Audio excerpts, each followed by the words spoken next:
Pemirsa TVRI, terima kasih masih bersama kami di acara Mimbar Agama Konghucu dengan tema Tiada Sesal Penyalahan dalam Hidup.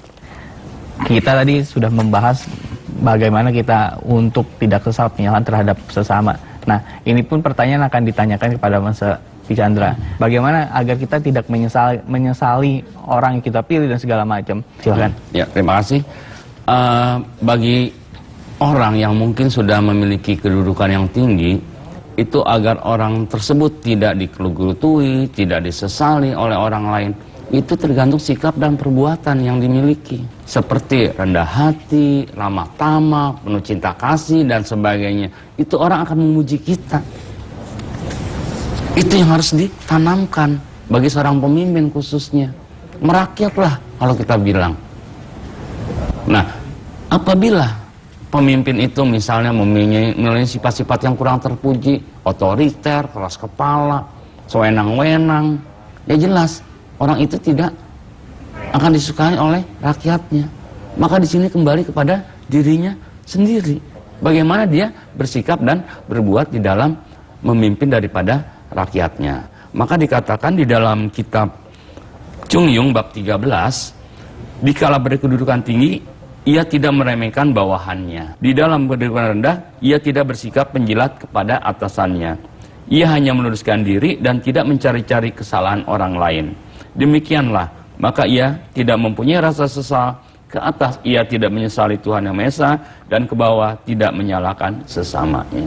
Nah, jadi sikap itulah yang dikatakan seorang pemimpin yang bijaksana di dalam menjalankan kepemimpinannya. Ya, terima kasih. Baik, terima kasih untuk jawabannya, Munsal. Nah, ini juga berkaitan bagaimana bijaksana. Tadi sempat disinggung bijaksana. Nah, bagaimana menjadi pemimpin yang bijaksana itu? Jusang Hendra bisa untuk menjawab.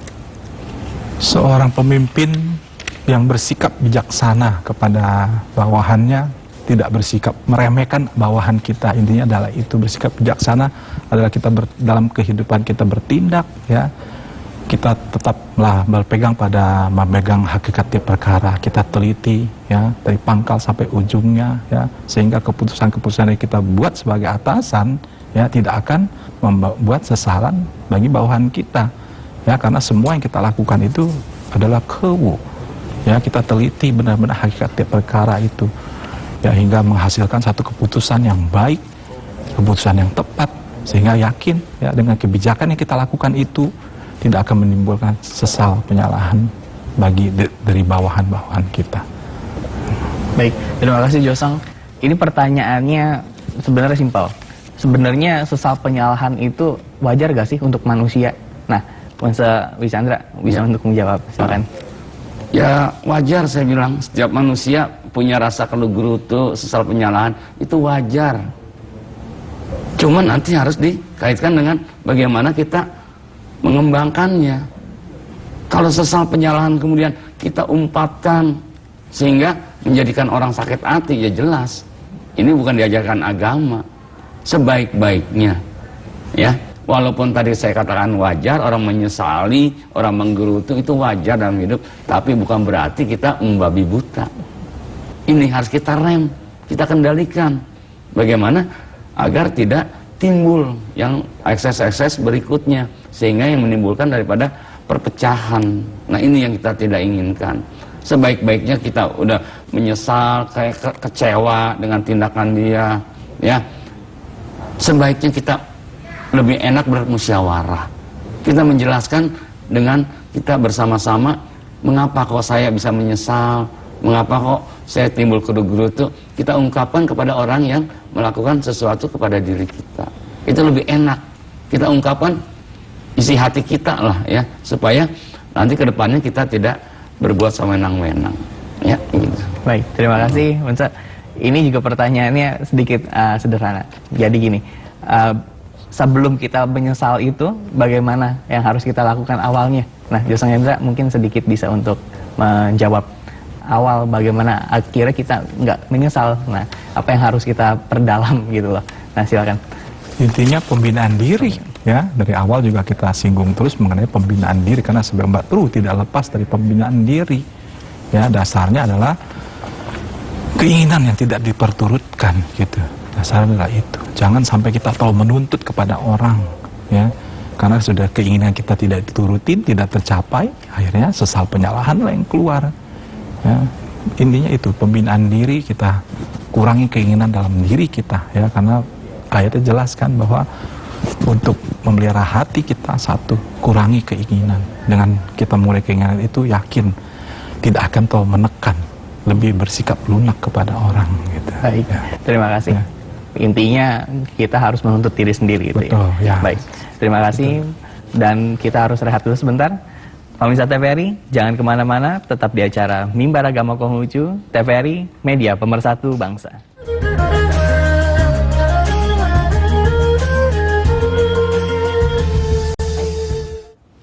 Pemirsa TVRI, terima kasih masih dalam acara Mimbar Agama Konghucu dengan tema Tiada Sesal Penyalahan dalam Hidup. Kita sekarang ada di penghujung acara. Ini pertanyaannya terkait tadi kita sudah menyinggung bagaimana menjadi pemimpin yang baik. Bagaimana agar kita tidak menyesali pemimpin yang telah kita pilih. Nah, ini penting untuk kita cermati. Nah, silahkan kepada Josang Hendra lebih dahulu. Ya, ada ayat yang berbunyi bahwa seorang cunce bermurah hati tetapi tidak memboros, menyuruh orang berjeripaya tetapi tidak menyebabkan sesal, mempunyai keinginan tetapi tidak tamak, berwibawa tetapi tidak sombong. Ini adalah 5 yang indah, ya. Ya, kita memilih pemimpin ya karakteristiknya seperti ini, gitu, ya. Jelas disabdakan bahwa seorang cunce bermurah hati tetapi tidak memboros, menyuruh orang berjeripaya tetapi tidak menyebabkan sesal. Ini yang penting, ya. Tidak menyebabkan sesal, dan mempunyai keinginan tetapi tidak tamak, berwibawa tetapi tidak sombong, ya, supaya kita tidak menyesali kita setelah kita memilih seorang pemimpin, ya. Ya, awalnya kita lakukan ini, gitu. Yang kita pegang adalah itu, kelima yang indah itu, ya. Kita lihat karakteristik pemimpin itu ada tidak, ya, baru kita jatuhkan pilihan kita, ya, sehingga yang kita pilih itu yakin, tepat, benar, gitu, ya, untuk menghilangi sesal penyalahan dalam diri kita, ya. Selain kita tidak ingin disesali orang, juga kita tidak ingin melakukan hal itu kepada orang lain. Jelas itu, ya. Terima kasih Josang. Selanjutnya Pak Wi Chandra bisa untuk menjelaskan juga agar setelah kita pilih pemimpinan terus kita tahu karakternya ternyata nggak sesuai, apa yang harus kita lakukan, ya. Nah, silakan. Karakter daripada pemimpin itu banyak macam-macam, yang kadang-kadang nanti timbul penyesalan daripada rakyatnya. Maka ditegaskan di dalam kitab Nun bab 20 ayat 2, itu banyak pemimpin yang kita lihat punya karakter. Mudah-mudahan di negara ini tidak nih, mudah-mudahan atau pemimpin-pemimpin bangsa juga tidak demikian. Dikatakan di dalam kitab Nun bab 20 ayat 2, dengan tanpa memberikan pendidikan lalu menjatuhkan hukuman berat, ini dinamai kejam. Coba kita tanya, adakah pemimpin kita yang kejam begitu? Tanpa memberikan pendidikan lalu diberi hukuman. Ya mungkin ada 1-2, mungkin para pemimpin-pemimpin yang lain. Nah, lalu yang kedua, dengan tidak memberi kesempatan bersiap lalu menghendaki pekerjaan sempurna. Inilah yang dinamai sewenang-wenang. Banyak terjadi. Para pemimpin perusahaan harus kelar, bertindak dengan sewenang-wenang. Nah, ini yang jangan sampai terjadi untuk pemimpin kita. Lalu yang berikutnya yaitu dengan tidak memberi perintah tegas, kemudian meminta pekerjaan selesai, ini dinamai mencuri. Banyak juga terjadi di kalangan para pemimpin. Nah, ini juga harus dihindari. Dan yang keempat, memberi sesuatu tetapi ragu-ragu untuk menyerahkannya, ini dinamakan pelit. Kita lihat kondisi di pemimpin kita, pelit enggak? Nah, jadi disinilah 4 sifat inilah yang hendaknya dihindari oleh para pemimpin, bukan hanya pemimpin bangsa, tapi semua segenap yang menjadi atasan kita, sehingga tidak timbul daripada sesal penyalahan daripada orang-orang di sekitarnya, terutama adalah rakyat. Ya, demikian. Baik, terima kasih. Kesimpulan. Nah, kita masuk kepada kesimpulan. Josang Hendra bisa lebih dahulu apa yang ingin disampaikan dengan singkat, silakan. Sebagai umat Ru, bersikaplah keras kepada diri kita, ya, bersikap lunak kepada yang lain untuk menghindari sesal penyalahan. Ya, itu yang harus kita lakukan sebagai umat yang membina diri agar benar-benar kita sendiri juga tidak melakukan sesal penyalahan itu, juga kita juga terhindar dari sesal penyalahan itu. Baik, terima kasih Josang. Bangsa, silakan. Rasa penyesalan dan keluh itu wajar pada diri manusia. Cuma janganlah sampai kita memiliki sifat-sifat itu yang terus di dalam hati nurani kita. Kita buka hati nurani kita dengan banyak berlapang hati.